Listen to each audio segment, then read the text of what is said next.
Salut les coachs! Épisode 49 de mon système. Eh bien, bonjour à tous et puis heureux de vous retrouver là. On va commencer par faire un petit point sur le championnat et puis voir les matchs qui se sont déroulés jusqu'à la fin du mois de septembre. On va faire un scope sur le match phare de ce mois qui est notre réception à domicile de l'équipe de Séné, qui est toujours une adversaire compliquée pour nous. Et on va revenir aussi sur les fondamentaux de la chaîne, mon système, dont les objectifs initiaux étaient, je vous le rappelle, quand même de transmettre tout ce que j'ai appris de Football Manager au fil des années et des versions. Et nous allons profiter de la rencontre avec Séné, qui est sur le papier en tout cas beaucoup plus fort que nous, pour voir de quelles armes on peut disposer pour lutter contre lui. Et on va voir les bases de l'espionnage dans Football Manager, en tout cas des moyens que Football Manager met à notre disposition pour en savoir un peu plus sur nos futurs adversaires. Allez, on y va, on commence tout de suite ce mois de septembre. Nous recevons Pontivy, qui est une équipe à notre portée normalement. Ça s'est passé gentiment, vous voyez, 3,70 Ligue G contre 0,84. On gagne 4-2 après avoir mené 4-0. On a quand même un manque de constance sur les fins de match où on encaisse des buts, on va le voir tout de suite, quand même des buts un peu incroyables. Bon, l'équipe globalement a fait le travail, hein, on a fait le job. C'était l'équipe à peu près standard, à part le Busulier qui était rentré à la place Véronneau blessé. Bon, la ligne de défense classique, Romain dans les buts. En fin de match, quand tout était acquis, on a fait rentrer Forveille qui en est à ses débuts quand même cette année. C'est son troisième apparition. Mayout, Manga et Geneste, des petits jeunes de l'année en cours, là, des new jeunes de cette année. Et Mayout qui s'impose de plus en plus comme un futur grand espoir. Bon, Geneste, lui, a un peu plus de mal en ce moment. Il rentre plus tard aussi parce que il sort de blessure et il faut le ménager. Donc on regarde les buts. Alors, très rapidement, Nguini pour Maria, qui écarte, qui rentre dans la surface, centre, Guillaume passe devant tout le monde, dépasse la défense, but. D'un grand classique chez la Nester, Maria, Guillaumard, but. Au corner, Maria, Masson n'est pas là pour reprendre de la tête, mais le Busulier au centre pour récupérer la balle pour De Araujo dans le petit filet, impeccable. Et c'est encore à nouveau une nouvelle attaque là en fin de première mi-temps. Buisson pour Maria, Maria pour Guillaumard, De Araujo, filet. 3-0, sans vraiment de gros soucis. En deuxième mi-temps, c'est le Busulier qui tire le pénalty du haut de ses 16 ans. Bon, Romain regarde le ballon passer entre ses mains sans même sauter. Triste. Hein. Je vous dis, les fins de match difficiles. Là, la défense, ils sont 4 sur le même joueur. Il n'y en a pas un qui saute. Il peut les ajuster de la tête tranquillement. Bon, voilà. Les 2 buts encaissés, c'est vraiment encore un manque de constance de l'équipe. C'est un peu inquiétant. Ça va se régler. Il faut de l'expérience. Il faut du temps. Classement, on est fiers. On a 3 matchs, 3 victoires. On est les seuls invaincus du groupe. Je dis du groupe parce que dans le groupe A, il y a un invaincu aussi, mais avec un nul, donc 7 points. Et dans le groupe C, Argentré du Plessis qu'on n'attendait pas à Paris Fête. Ils sont comme nous, ils ont 3 matchs, 3 victoires. On va dire aussi qu'on a été un peu gâtés. Pontivy est mal classé, Plumeur aussi. Pour le moment, on n'a rencontré que des clubs de la deuxième moitié du championnat, donc ça explique peut-être pourquoi on est si bien. 11 septembre 2028, le responsable de la formation jeune est satisfait des progrès de Congo. L'attitude du milieu gauche s'est beaucoup améliorée ces derniers temps. J'estime que le joueur a progressé en raison d'événements en dehors du terrain et qu'il est désormais plus déterminé que jamais. Formidable! Il est passé à 15 en détermination. Bon, c'est bien.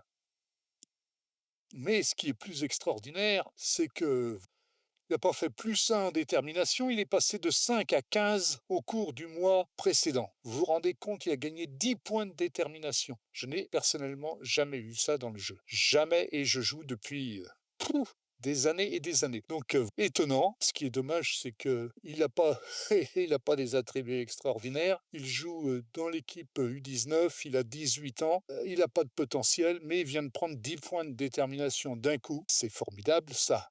C'est complètement inutile, mais c'est formidable. Ça aurait pu tomber sur un joueur qui avait 5 étoiles de potentiel, non. Et en plus, celui-ci ne joue que très rarement parce que jusqu'ici, il n'était pas bon. Alors on va voir ce que ça donne à l'avenir, mais il y a peu de chances que ça bouge beaucoup.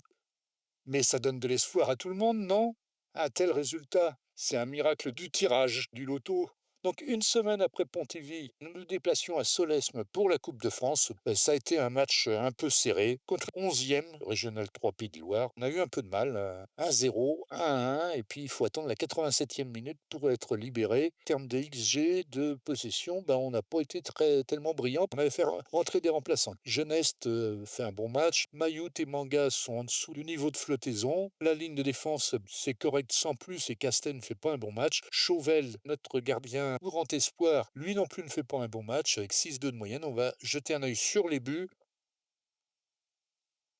Voilà, donc on avait pourtant bien démarré, hein, très, très vite, voilà, Jeunesse au centre pour Nguini qui, pour une fois, n'est pas hors jeu, qui passe devant tout le monde et qui, fusille le gardien avec l'aide du poteau. Fin de première mi-temps, bah, voilà, une grande balle dans la profondeur, Chauvel sort n'importe comment, et bah, voilà, grosse erreur du gardien, 1-1 et il a fallu beaucoup, beaucoup de temps et d'efforts pour, voir enfin une bonne passe de Meillet pour Ricard. Nguini, Ricard à nouveau pour, tirer des 18 mètres, un peu miraculeux comme but. Qui était la passe décisive? C'est Meillet. Meillet pour Ricard. Il n'y a pas de quoi être très fier au point de vue analytique, ben, voilà, on était trop bon. Je sais pas pourquoi, mais on était trop bon et ça a failli nous coûter très cher. Eh ben, à oublier ce match, heureusement, ça s'est bien tourné. 3 jours plus tard, on avait oublié nos angoisses, de la coupe de France et avec, l'équipe quasiment type cette fois-ci, ben, on passe 6-1 à Saint-Lugan chez eux, sans frayeur. C'était un match à sens unique. Bon, on a la possession moyennement, mais, on est encore dans la tactique offensive. Guillaumard aligne un 10 en note finale. Bon, avec 2 buts, une passe décisive, ça aurait été difficile de lui donner moins. Guigny fait une bonne note aussi avec 2 buts. Geneste, Maillouti solde le compte. 2 passes décisives pour Ricard. Castès reprend son match précédent. On regarde pas les buts, ça ne présente pas un intérêt magistral. On est passé à l'aise. Allez, on passe à la suite. Prochain match, c'est Séné à domicile. Alors Séné, vous connaissez, c'est un de nos adversaires les plus coriaces. L'année dernière, on les a battus pour la première fois chez nous 1-0 après avoir subi une série de défaites contre eux. Et même si on les connaît bien, ben, on va essayer là de les connaître un peu mieux et de profiter du système que met en place Football Manager pour savoir comment on peut aller regarder les faiblesses de l'adversaire et essayer d'en profiter en adaptant notre tactique. Alors ça se passe comment? Ben, ça se passe ici dans le centre des données. Ici, on a les matchs précédents, donc voilà, pas de problème. On a une vue donc la vue d'ensemble ici. Prochain adversaire, on voit ici et on n'a que les stats globales. Ben, si quelqu'un sait lire cet écran-là, ça me ferait plaisir d'avoir des informations. Moi, j'ai jamais bien compris, j'en vois pas très bien l'intérêt, ça ne nous apporte pas grand-chose. Et là, on n'a que les stats globales. Pourquoi? Parce que quand j'ai fait monter mes 2 sèves, vous savez que je monte la partie en 2 fois, donc la partie régulière dans laquelle on est là actuellement, et à côté de ça, je fais les mêmes matchs avec la même équipe dans la mesure du possible, en résultat immédiat pour voir à la fin de l'année ce que ça implique comme différence. Et du coup, j'ai fait quelques changements dans les consignes, dans les staffs, parce que ça me prenait énormément de temps de faire 2 fois ces parties-là en parallèle. Donc j'ai fait des changements dans le staff et j'ai fait une petite erreur ici dans la partie régulière. On va corriger ça tout de suite. En fait, ici, dans responsabilité du staff, observation, on a qui établit les rapports d'analyse de l'équipe première? C'est Denis Ferré, l'analyse des performances. J'ai trouvé très intelligent de le mettre le même pour établir les rapports d'analyse des adversaires. Eh bien, non, il ne faut pas faire ça.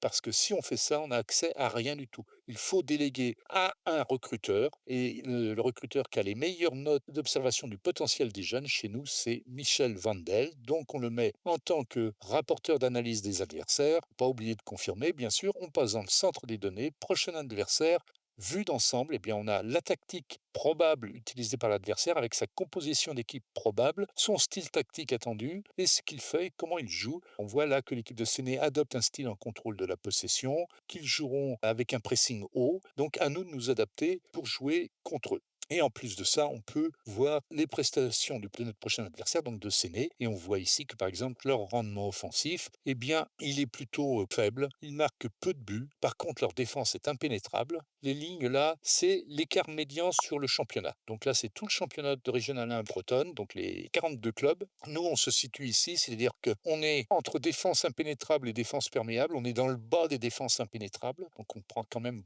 un peu trop de buts, mais on est la meilleure équipe en score. Là, c'est les scores faibles, là, c'est les scores hauts. Le médian est ici. Et on est tout en haut de la pile dans les scores élevés. Donc, on peut espérer marquer beaucoup de buts. Par contre, il faut se méfier parce qu'on pourrait en prendre un petit peu quand même. Et c'est né, eux, eh bien, ils marquent relativement peu de buts. Par contre, ils ont une défense qui est quasi impénétrable. L'autre défense impénétrable, c'est Langueux. Donc, on va avoir beaucoup de mal à leur marquer des buts. Par contre, ils nous en marqueront probablement pas des caisses. En efficacité défensive, on retrouve à peu près le même genre de choses. Ici, on est dans le même cadran que Séné au niveau défensif, mais eux, ils sont plus sans pression et impénétrables que nous. Nous, on est juste à la limite de sans pression et sous pression, et on est à la limite entre défense imperméable et défense perméable. mais on est quand même dans le bon groupe. Je regarde pas tout avec vous, ça prendrait trop de temps. Par exemple, on a des informations sur les tacles des défenseurs, les statistiques offensives des attaquants. Chez nous, on a 3 attaquants qui marquent des buts, qui font des passes décisives. Chez Séné, il y en a un seul, il est plutôt, vous le voyez, dans le cadran du bas. Très intéressant, on va adapter notre tactique en fonction de ces considérations-là. Et le résultat du match contre Séné dépendra de notre façon d'adapter notre tactique à leur style de jeu. Allez, on va voir ça tout de suite. Séné qu'on a battu l'année dernière au dernier match et qui est actuellement deuxième juste derrière. On est pour le moment la seule équipe qui après 4 matchs soit invaincue. Extraordinaire. On joue à domicile, mais on n'est pas favori. La tâche s'annonce difficile pour l'équipe de la Lanester. On va faire de notre mieux avec ce qu'on a. On va faire de notre mieux. Bon, on présente une équipe à peu près standard, en position de repli un petit peu, en passe-courte pour garder le ballon le plus possible. Donc, cette fois-ci, on y est. C'est parti. 212 billets pour recevoir Ciné. C'est scandaleux.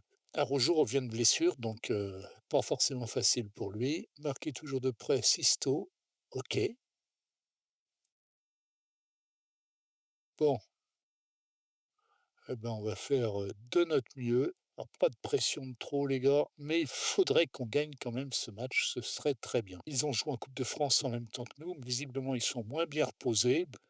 Ils doivent tous être au niveau national, bien entendu. Donc, allons voir. Mathis Clément, national, national, national, national. Non pas que je pense que c'est une grosse importance, mais autant mettre tous les atouts de notre côté. Pelon, droite, on va le faire jouer sur le pied gauche. Et donc, leur gardien de but, bah oui, pas mal, hein. Il vient du Stade Rennais, lui aussi. Qu'est-ce qu'il a fait toute sa vie, ce mec? Il prend un peu de but quand même. C'est déjà lui qui jouait l'année dernière. Et avant, il jouait avec Rennes en Ligue 1, mais aucun match. On va faire ce qu'on va pouvoir. Nous, on est en forme. Allons-y.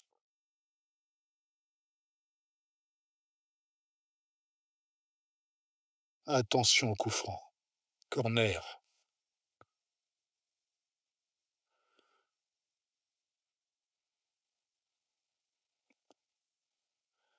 Serré devant. Voilà, c'est bien.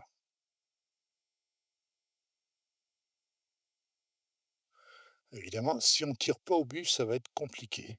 Eh bien, jusqu'ici, il ne se passe absolument rien et il commence à faiblir physiquement. Ça peut être intéressant en deuxième mi-temps. Pour le moment, on a un peu de possession de balle, il y a un peu de tir au but, mais alors franchement, c'est pas grand-chose. Ah ouais, mais les longues passes, Romain, c'est peut-être pas l'idéal parce que techniquement, ils sont bien meilleurs que nous.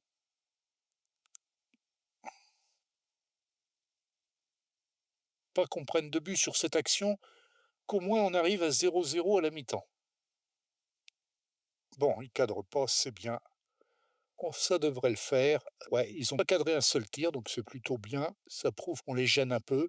Nous, on a cadré un tir, mais on a un tout petit XG. On a eu la possession, mais on n'en a rien fait probablement. Alors allons voir un peu ici. On a un bon taux de passe réussi, on a eu des balles. Leur gardien de but, on va peut-être essayer de le presser parce que 50% de passes réussies sur les dégagements, c'est pas terrible, terrible. Et dans l'analytique, on a quoi? Alors effectivement, on joue plus en retrait que eux et Rojo, c'est lui qui a le plus souvent le ballon. Donc le plus souvent c'est à droite, on est en déficit là. Mais bon, pas bien loin de l'autre côté non plus, hein. Ce serait pas mal déjà un match nul, ce serait bien.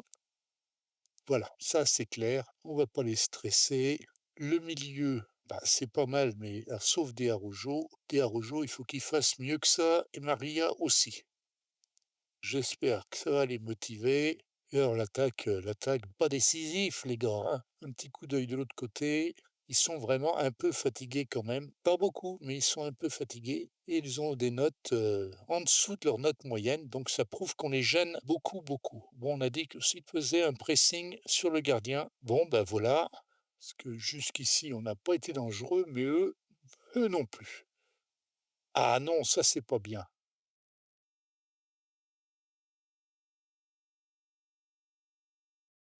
Le risque, c'est un but de 25 mètres, comme d'habitude.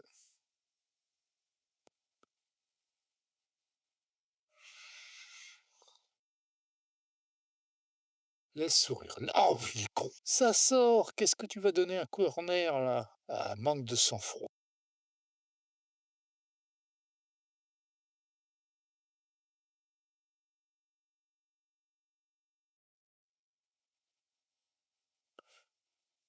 Bon, ça va, c'est toujours pas cadré. Bon, on arrive à la 63e minute, eh bien, peut-être commencer à penser à faire tourner un peu parce que eux, ils sont bien, bien bas quand même, sont bien bas, alors on sait jamais. Et puis nous, Rojo est un peu court. Donc, ça n'est pas simple, mais Vieira va passer milieu offensif droit, Le Beslour va le remplacer en défense, on va mettre Jeuneste à la place de Maria et Hadji qui va remplacer Guillaumard qui n'est pas à la fête, et on passe en positif au lieu d'équilibrer. Je crois en vous, foutez-moi le feu à tout ça. Bien. Bon match de Mousson. Bon match de Masson. Ça va, ça va, ça va. Pas de cagade. Ah putain, on perd tous les ballons de la tête là. Faut relancer court à nouveau. Bon,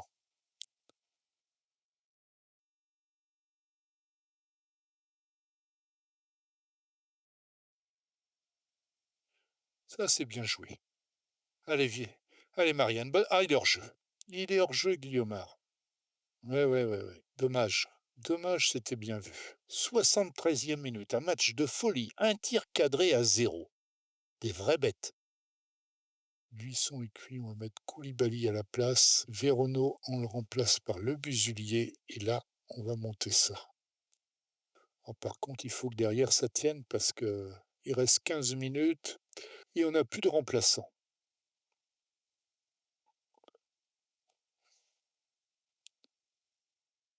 Oh là là là là, il s'est ouvert la Bon, il n'a pas. Il n'y est pas allé, c'est bien. C'est quand même chaud là, hein. Premier tir cadré, Romain est à la parade. Il faut qu'on tienne au moins le match nul.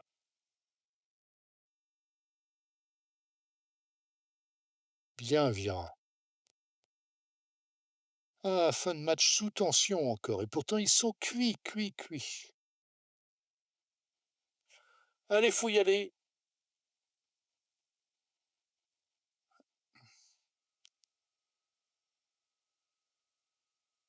Oui. Ah, dommage.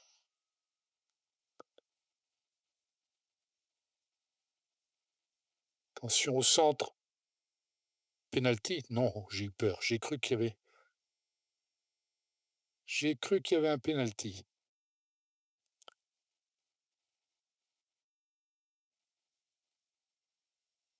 Vieira, il va fort là.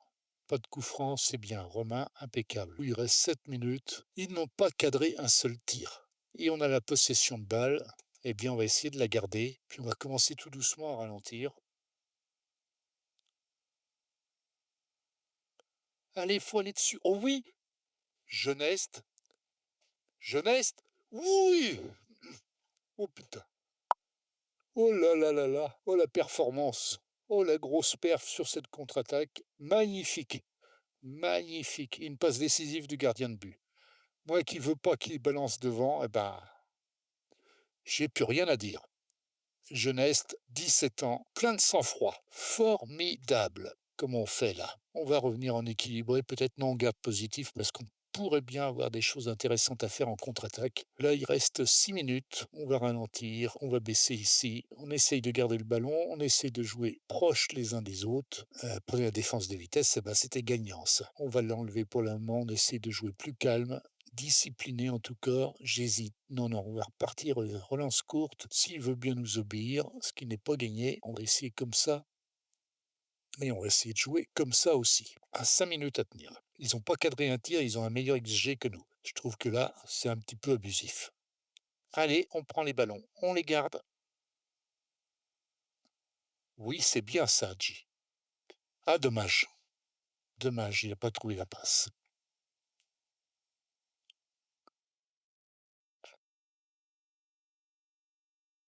Ah là là là là. Bien, Romain. Magnifique. Eh ben, on tient le héros du match. Pour le moment, pas de cagade, pas de cagade. C'était leur premier tir cadré, il a failli aller au fond. Allez, allez, il faut tenir maintenant. 3 minutes à tenir, c'est bien. Allez, faut encore. C'est dur. C'est dur, on fatigue. C'est dur, ils sont fatigués, mais eux aussi. Donc, on va essayer, pour les derniers moments du match, de ralentir un petit peu tout ça. Jeunesse, oui, donc on va essayer de renforcer ici, là. Et on revient comme on était, on n'a pas besoin de plus. Vieira doit pouvoir jouer n'importe où, lui, sur cette ligne-là, en soutien. C'est bien, c'est très bien. Casse-tête, faut surtout pas prendre un deuxième carton. Il reste 2 minutes de jeu.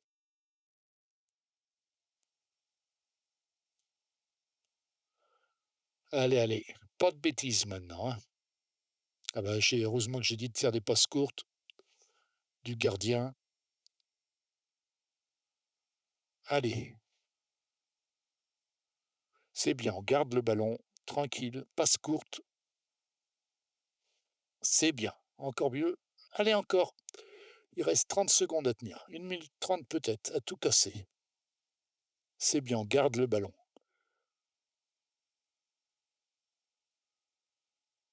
Ne lâchez plus rien, les gars. Ne lâchez rien.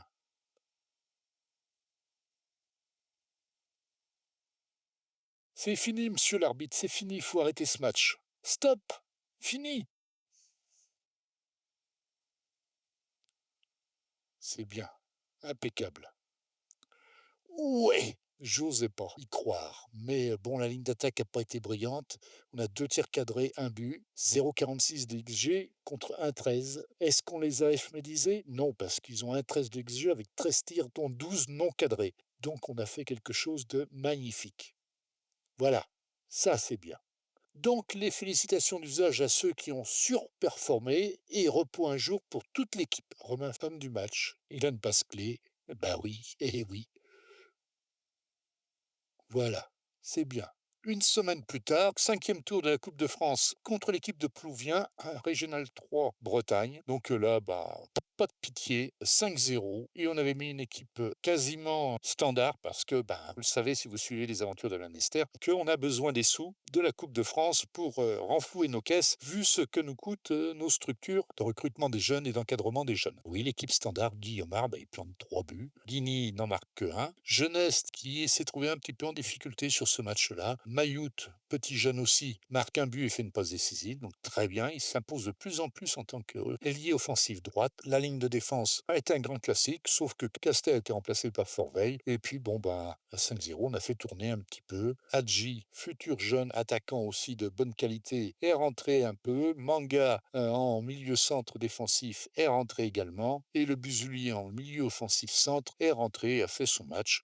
5 buts à 0, sans risque, même pas la peine d'aller voir les buts. On passe. Et donc, on est qualifié pour le 5e tour. Après le match de Coupe de France, le match contre Auray, qui a lieu le 30 septembre à Auray, eh bien, pour une fois, nos dirigeants et les supporters attendent une victoire à l'extérieur. Ben, on va essayer de ne pas les décevoir. Donc on va aller voir ce match contre Auray. Alors on a beau avoir préparé ce match aussi sérieusement que d'habitude, avec une équipe classique, des joueurs en place depuis longtemps, eh bien on a eu un mal de chien. 1-0, un but assez rapidement marqué. Et ben, après il a fallu le défendre bec et ongle parce que Auray, 3 tirs cadrés, 1,23 de XG. C'est une équipe mal classée, mais il va falloir compter avec elle parce qu'ils sont une ligne d'attaque qui est assez enquiquinante, on va dire. Allez, on va aller voir le but.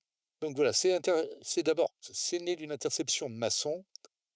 Voilà, Nguini pour Guillaumard. Et Guillaumard, quand il est dans cette position-là, avec son sang-froid et sa note en finition, ça ne fait pas un pli. Donc 1-0, bah après il a fallu défendre ça parce qu'on n'a pas été particulièrement brillant. 15 tirs, 3 cadrés en tout. Donc, eh ben voilà, on va aller regarder ce que font la réserve et les U19. Et puis après, ben, on va comparer avec la Sèvre résultat immédiat, puisque vous le savez, si vous avez suivi les derniers épisodes, j'ai mis mon titre en jeu, si je puis dire. On fait un match Ted Lasso, entraîneur de la Nester, contre Football Manager. La différence entre les deux, c'est les imprévus. D'abord, les blessés, les suspendus. Mais c'est surtout le fait que dans la partie résultat immédiat, aucun des matchs n'est joué. C'est l'intelligence artificielle, entre guillemets, de Football Manager, c'est-à-dire ces algorithmes qui gèrent les matchs et qui fait que on simule les matchs et on passe directement au résultat. on va quand même pas se quitter sans aller jeter un œil sur le classement. Eh bien voilà, Lanester est seul en tête du groupe B, 6 matchs, 6 victoires.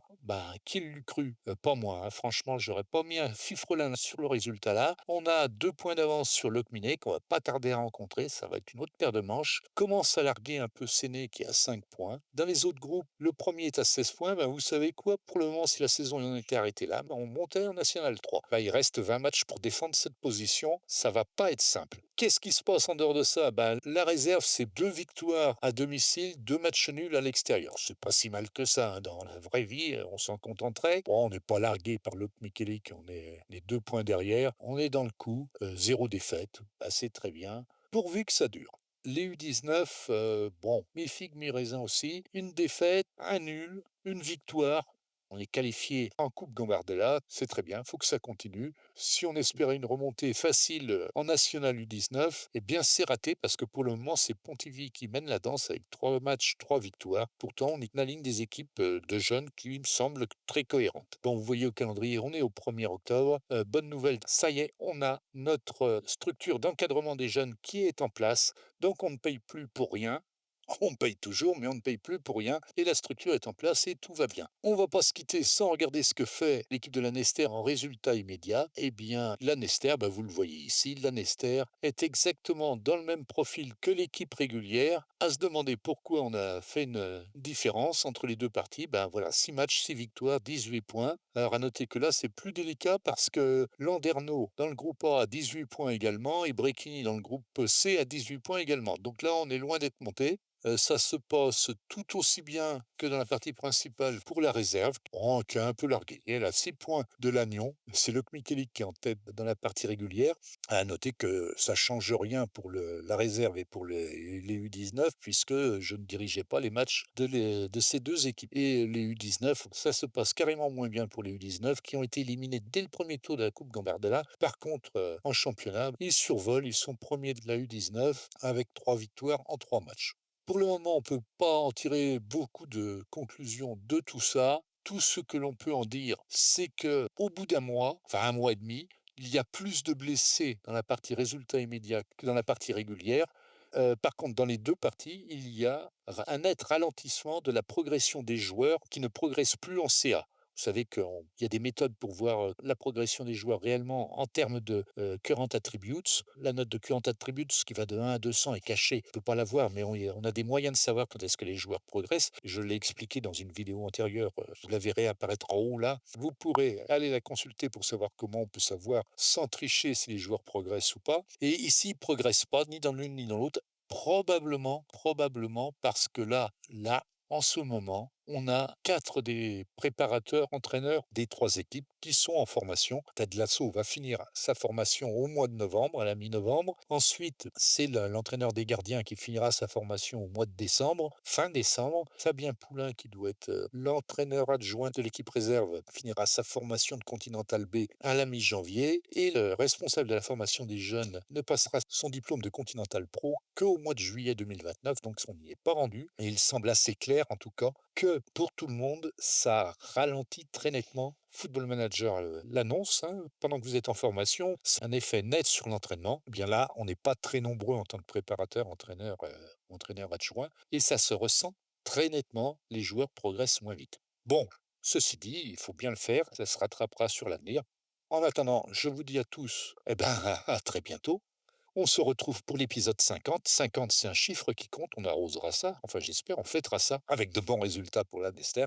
Je vous souhaite de bons résultats pour vous également. Salut les coachs, à bientôt. Si vous avez aimé cette vidéo, un petit pouce en l'air, ça me fera plaisir. N'oubliez pas de vous abonner, vous serez ainsi informé de la sortie des prochains épisodes. Et si vous avez des questions, ou vous voulez faire des remarques, laissez des commentaires. Je les lirai et j'y répondrai avec toute l'attention nécessaire. Si vous avez envie de venir partager avec nous, sachez que le groupe FM Plaisir est un groupe Facebook français tout récent. On n'est pas encore très nombreux, mais on est tous des passionnés qui seront ravis de vous compter dans leur rang, quel que soit votre niveau de jeu. Un lien vers le groupe se trouve dans les notes de cette vidéo-ci. Je vous laisse et je vous dis à très bientôt.